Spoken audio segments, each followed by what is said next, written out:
नमस्कार।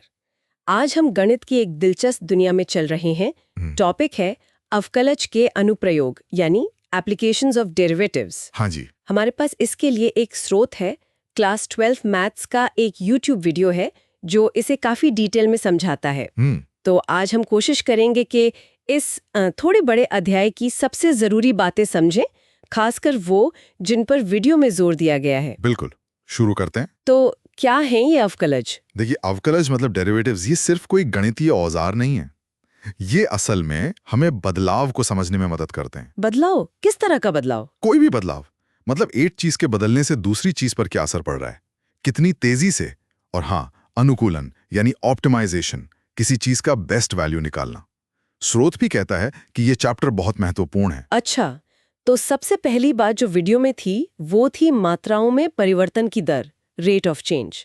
ये क्या है? हाँ, ये बिल्कुल बेसिक है। मतलब एक मात्रा, मान लीजिए y, दूसरी मात्रा x के हिसाब से कैसे बदल रही है, dy dx, यही बताता है। जैसे कोई उदाहरण था वीडियो में? हाँ बिल्कुल, वृत्त का उदाहरण था। जैसे एक सर्कल है, उसका एरिया a πr² होता है। हाँ। तो अगर उसकी त्रिज्या r बदल रही है तो एरिया कितनी तेजी से बदलेगा, इसके लिए हम dA dr निकालते हैं, जो 2πr आता है। अच्छा, मतलब एरिया के बदलने की रफ्तार उस पल की त्रिज्या पर निर्भर करती है। बिल्कुल, छोटी त्रिज्या पर धीरे बदलेगा, बड़ी त्रिज्या पर तेजी से। और ये सिर्फ त्रिज्या के सापेक्ष ही नहीं होता होगा, समय के साथ भी तो बदल सकती हैं चीजें। हाँ बिल्कुल, वही गुब्बारे वाला उदाहरण, हवा भरते हैं तो त्रिज्या भी बढ़ती है, आयतन भी बढ़ता है, दोनों समय के साथ। तो वहां हम dV/dt या dR/dt निकालते होंगे। एग्जैक्टली, आयतन का समय के साथ बदलाव या त्रिज्या का। और इसीलिए स्रोत में वो सब सूत्र याद दिलाए गए हैं, घन, गोला, बेलन वगैरह के। उनके बिना काम नहीं चलता। सही बात है, वो फॉर्मूले तो जरूरी हैं। ठीक है, तो ये दर वाली बात समझ आ गई। लेकिन आपने कहा बदलाव, तो ये बदलाव हमेशा एक दिशा में तो नहीं होता, कभी बढ़ता है कभी घटता है। फलन मतलब फंक्शंस, कभी बढ़ते हैं कभी घटते हैं, इंक्रीजिंग डिक्रीजिंग। अवकलज इसमें कैसे मदद करता है? हाँ, ये बहुत ही क्या कहते हैं, सीधा कनेक्शन है।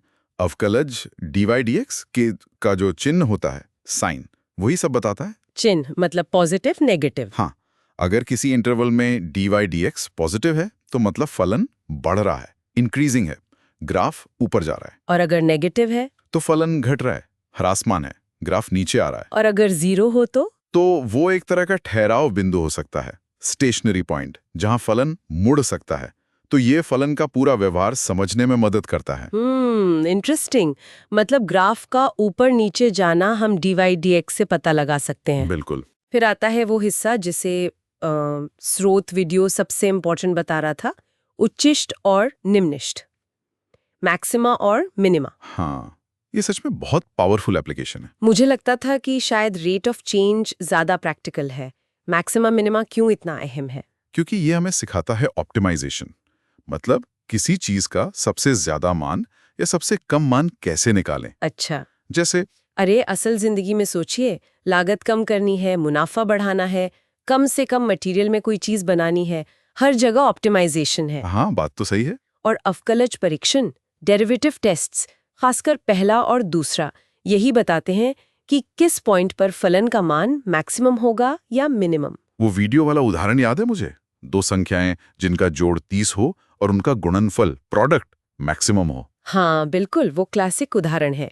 कैसे किया था उसे? देखिए, संख्याएं x और y मान ली, तो x + y = 30। ठीक है, हमें गुणनफल p बराबर xy को मैक्सिमम करना है, तो हमने y को x के टर्म्स में लिखा, y बराबर 30x। ओके। तो p बन गया x 30x यानी 30x x²। अब इसका अवकलज लिया, dp dx = 30 - 2x। हाँ, इसको शून्य के बराबर रखा तो 30 - 2x 0, मतलब x = 15 मिला।